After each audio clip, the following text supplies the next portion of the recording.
I'm Dave Greco, Senior Car Handling Designer of F1 2018. I started my racing career in real racing back in 1999, karting in Brazil, where my dad bought me the first go-kart, and then I went up to Formula Renault in North America, and then I also did some races in Italy, the last one in 2013, with a car I just tested a few weeks ago, and then from there I switched into sim racing. The test we did in Italy, we actually tested two single-seater, and it was very interesting to see the difference between two. One was 2008 spec and the other one was this year spec, so about 10 years difference, and the progress and the downforce difference was really amazing to see. We had a little bit of understeer on power, so I managed to give them some feedback to improve the car.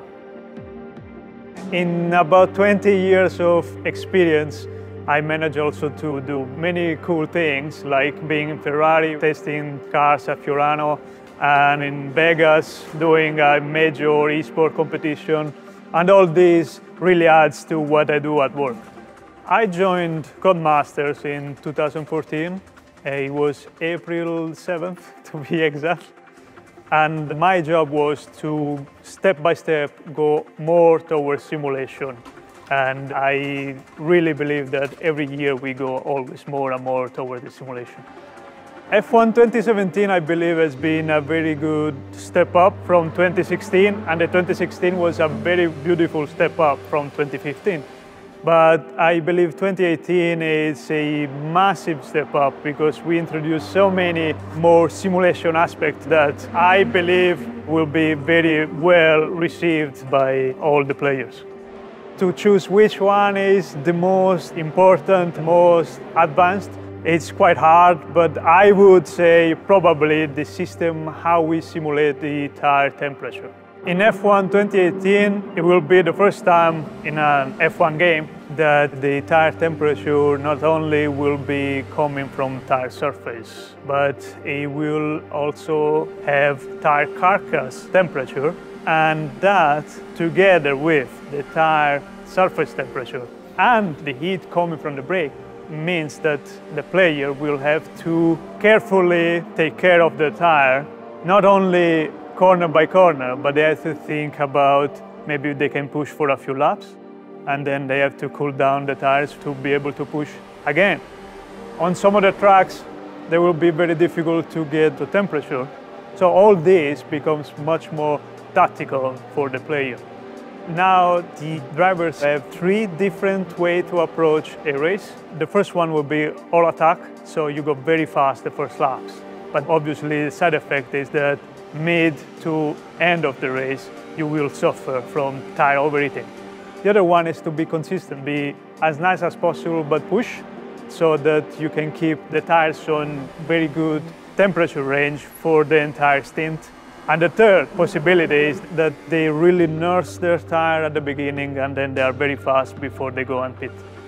The undercut or even the overcut, depending on the tracks, could be not easier but more effective, depending on the state of the tires at the moment you want to push. We managed to improve the simulation for the suspension and the chassis. We now run at 1000 Hz, which is very fast and very detailed. And now you feel totally connected to the car, what's happening to the chassis, to the suspension, and to the tire. The shift of the weights are much more noticeable. And also the curbs and bumps now can actually upset the car, and the player has to think, is it okay to attack that curb or is it the curb too tall? The force feedback, you feel not only the tire, but you feel the whole steering column and the dampening that is around the steering column, because the suspension has improved and the chassis and everything around is improved. Therefore, if you go on a curb and you have a double bounce or three bounce, you actually feel the three bounces on the wheel, something that before we wouldn't be able to feel. In F1 2018, The player can actually change the ERS, which is the energy recovery system. While racing, the ERS can be deployed using the MFD, the multifunction display that we introduced a few years ago. Just like changing the fuel mixture, you can actually change the deployment mode of the ERS. On the OSD and on the steering wheel, you can actually see the level of the energy that you have by a bar and also a number that tells you how much battery you have. And then you have the deployment bar, so how much you are deploying and how much you can deploy per lap. And harvesting, the same thing as deployment, but how much you are harvesting and how much you can harvest per lap. It will introduce a key element of tactic to the whole game, because you might end up in a situation where you have to defend, or maybe somebody in front of you makes a mistake and it's your time to overtake, or you want to do an overcut, but you were using too much energy and you don't have enough energy to do those 2-3 laps before you go into the pits. And therefore, all this becomes much more tactical for the player, and it will give us very, very interesting races. Players will be able to learn how to effectively use ERS through an ERS practice program. At the end of last year, we received a visit from a foam engineer, and I was able to learn many things, and he was able to actually share some key values of physics and handling of the car. So this year, we will be able to use real data, real downforce levels, drag levels. We managed to make some changes to the way the engine works. So now we have proper engine values for the power and torque.